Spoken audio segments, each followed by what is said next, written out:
آیت نمبر 96، 97 اور 98 کا ترجمہ تفسیر پڑھنے سننے کی سعادت حاصل کریں گے۔ اعوذ باللہ من الشیطان الرجیم، بسم اللہ الرحمن الرحیم۔ فلما ان جاء البشیر القاه على وجهه فارتد بصیرا قال الم اقل لكم انی اعلم من اللہ ما لا تعلمون۔ پھر جب خوشخبری سنانے والا آیا تو اس نے وہ کرتا حضرت یعقوب کے منہ پر ڈال دیا، اسی وقت وہ دیکھنے والے ہو گئے۔ سبحان اللہ۔ یعقوب نے فرمایا، میں نے تم سے نہ کہا تھا کہ میں اللہ کی طرف سے وہ بات جانتا ہوں جو تم نہیں جانتے۔ جمہور مفسرین کرام فرماتے ہیں کہ خوشخبری سنانے والے حضرت یوسف علیہ السلام کے بھائی یہودا تھے۔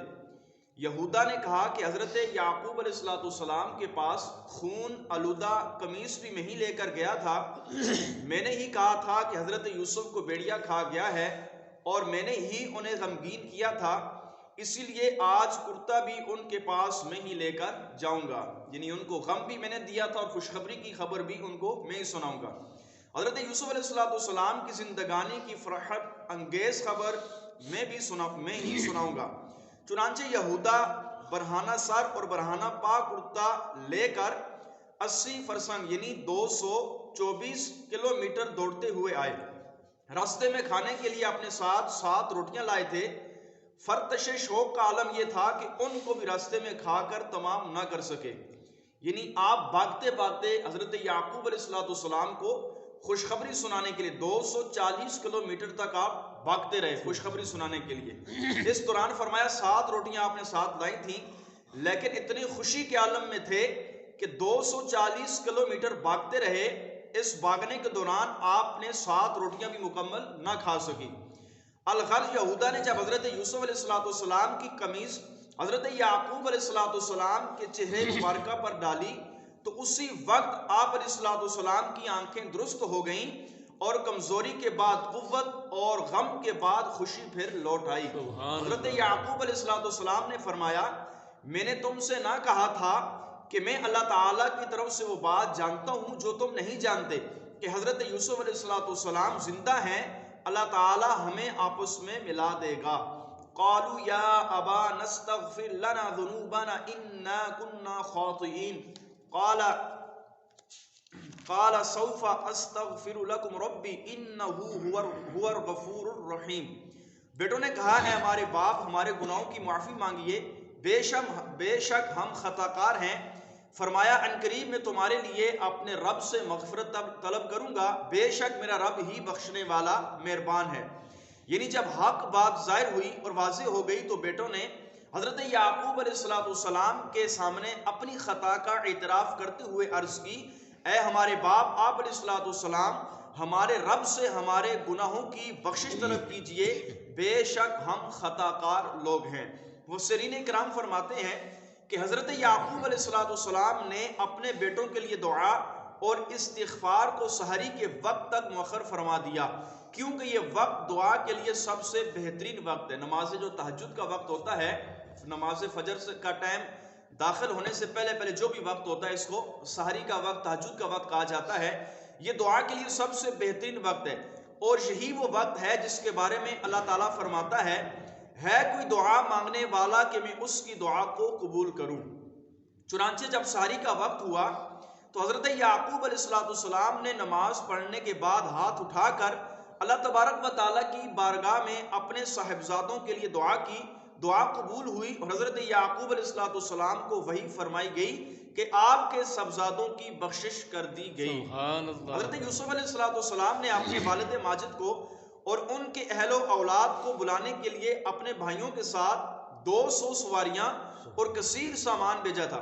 حضرت یعقوب علیہ السلام نے مصر کا ارادہ فرمایا اور اپنے اہل خانوں کو جمع کیا، جو کل مرد و عورت 72 یا 73 افراد تھے۔ اللہ تعالیٰ نے ان میں یہ برکت فرمائی کہ ان کی نسل اتنی بڑی کہ جب حضرت موسیٰ علیہ السلام کے ساتھ بنی اسرائیل مصر سے نکلے تو ان کی تعداد اس وقت 6 لاکھ سے زیادہ ہو گئی تھی۔ جب حضرت موسیٰ علیہ السلام کا زمانہ ان سے صرف 400 سال بعد کا ہے، یعنی 400 سال کے اندر اللہ تبارک و تعالیٰ نے آپ کی اولاد کے اندر، حضرت یعقوب کی اولاد کے اندر اتنی برکت رکھی کہ 400 سالوں کے اندر یہ 72 یا 73 لوگ 6 لاکھ کی تعداد کو پہنچ گئے۔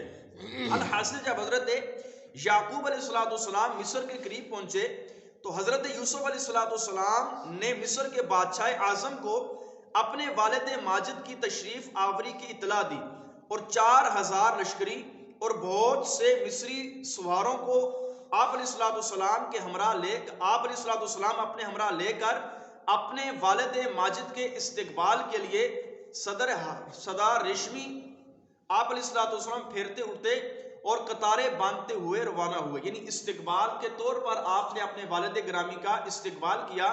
حضرت یعقوب علیہ السلام اپنے فرزند یہودا کے ہاتھ پر ٹیک لگائے ہوئے تشریف لا رہے تھے۔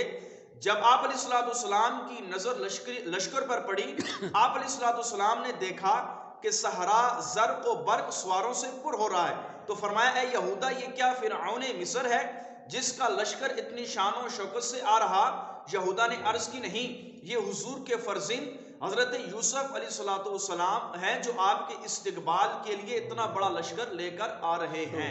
تو آپ حضرات یہاں سے ایک بات یہ بھی غور کیجئے، اپنے عقیدے کی بات بھی کرتے ہیں کہ دیکھیں حضرت یوسف علیہ السلام نے جب حضرت یعقوب علیہ السلام مصر کی طرف روانہ ہوئے تو 400 سواروں کے ساتھ آپ علیہ السلام کا استقبال کیا گیا۔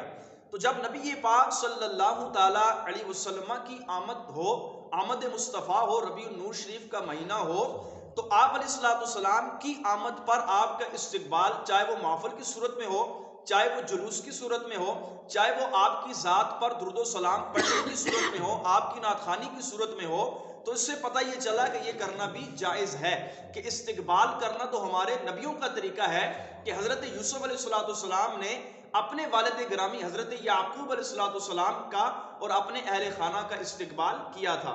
حضرت جبریل امین نے حضرت یعقوب علیہ السلام کو متعجب یعنی تعجب میں دیکھ کر عرض کیا ہوا کی طرف نظر فرمائیے، آپ علیہ السلام کی خوشی میں شرکت کے لیے فرشتے بھی حاضر ہیں جو کہ مدتوں آپ علیہ السلام کے غم کی وجہ سے روتے رہے۔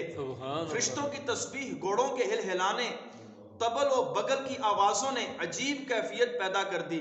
یہ محرم کی 10ویں تاریخ تھی جب دونوں حضرات یعنی حضرت یعقوب اور حضرت یوسف علیہ السلام قریب ہوئے تو حضرت یوسف علیہ السلام نے اپنے والد گرامی کو سلام عرض کیا۔ حضرت جبریل امین نے عرض کیا آپ توقف کیجئے اور والد صاحب کو پہلے سلام کرنے کا موقع دیجئے۔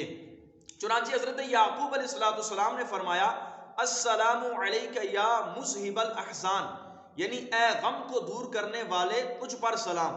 اور دونوں صاحبوں نے اتر کر معانقہ کیا اور مل کر خوب روئے، یعنی باپ بیٹا مل کر ایک دوسرے کو خوب روئے۔ پھر اس مزین رہائش گاہ میں داخل ہوئے جو سب سے پہلے آپ علیہ السلام کے استقبال کے لیے نفیس خیمے وغیرہ نصب کر کے بنائی گئی۔ یہ داخل ہونا حدود مصر میں تھا۔ اس کے بعد دوسری بار داخل ہونا خاص شہر میں ہے جس کا بیان انشاءاللہ العزیز ہم اگلی آیت کے اندر پڑھنے سننے کی سعادت حاصل کریں گے انشاءاللہ۔